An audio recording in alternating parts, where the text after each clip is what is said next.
Jane, I was wondering, how long have you been volunteering with hospice? I've been volunteering for the last 5 years. Do you do respite home care? I do all respite. And how many days a week? Just one day a week when I have an assignment. And I've been on a little bitty vacation of my own, a little respite of my own, so I'm just starting to get back into it again. What was your little bitty respite? 50 days in Spain. And I bet that was the Camino. It was indeed. Oh, that's fabulous. I also did that last year for 40 days. When people ask me about my trip on the Camino, it's the same thing. You just can't express all of the things that you experienced on it. I know one of the questions someone asked me was, what is it about hospice that fills you up? I'm able to give a gift to someone. It's the gift time. They double down, so I get it from both sides, to give and to get. It's a lovely sort of thing that happens in the hospice.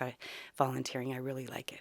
I agree. People ask me, oh, what do you do? And I always say I volunteer one day with hospice at the care center. And I really feel like I light up when people ask me about that. It's one of my favorite days of the week. And it's so humbling to be able to be a part of someone's journey and witness the family, and if you're lucky enough to be able to share with them, that's a gift back that you get also. But sometimes it's just sitting and being quiet with the patient, sharing their journey with them in silence. And one of my first experiences at the care center, there was a family. The patient was there for an extended period of time, and her husband and sons were there 24/7. I got to know them, as we all did, over the weeks that they were there. And when the patient finally died, it was on Christmas Eve day. I felt terrible, and then I thought, it's not about me seeing them. I've spent my time with them, and they're on their own journey, and I got to participate in part of that journey, but the journey is not mine.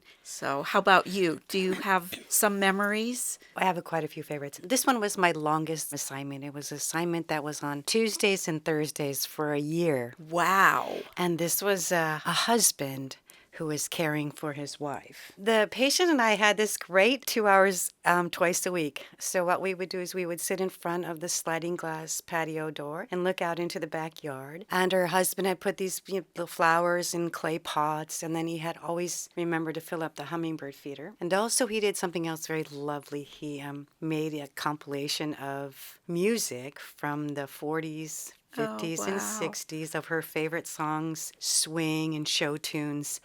And he would have it playing in the background. And so in the beginning, she would sing these songs. And then as time went on, when she could only sing a few words, by then I had enough time so that I could memorize them, so that I could sing them to her. Uh-huh. And I also asked her husband if he would add something to the list of songs. And it was What a Wonderful World. Oh. So we would sing that song together. And I think if I'm encompassing it all into this year that we spent together, is that I think to myself too, that we're living in a moment where it is a wonderful world to spend time with someone like that.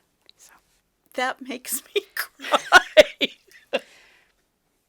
Oftentimes we have patients that don't have any family. They don't have anyone coming to visit them, and they're all alone, and it might be their last hours. So as volunteers, we'll go in and sit with them and just hold their hand and talk to them softly, sometimes sing if there's music going on in the room, or just sit and breathe with them. My first vigil I did up there, I was just to sit with the patient and listen to his breathing and let the staff know if there was any change. I remember going in that room and thinking, okay, I'm just going to sit here. I'm going to start counting the breaths, and I'm watching the clock, and the clock is ticking, and my mind is reeling, and I'm thinking, I wished I brought my knitting with me, or I should have brought a book with me. And then the longer I sat there, the more I realized I don't need my knitting. I don't need a book. I am just breathing with this person one-on-one. And when we come into a home, we're the strangers, but also the families and the patient welcome the stranger, which would be me, or Mhm. the volunteer, and they show such hospitality towards us and kindness and we just bring it all in. It's quite wonderful to be a part of that, just to be welcomed It into is. right in a time of crisis when you're overloaded and you've got all these worries and these added, all these new people start coming into your life, the nurses and the care, the bath aides, and then they're adding a volunteer, but they're also welcoming us and showing hospitality to all of us that are tromping in their space for the first time. That is the perfect ending. And thank you so much. This has been wonderful. Another wonderful plus.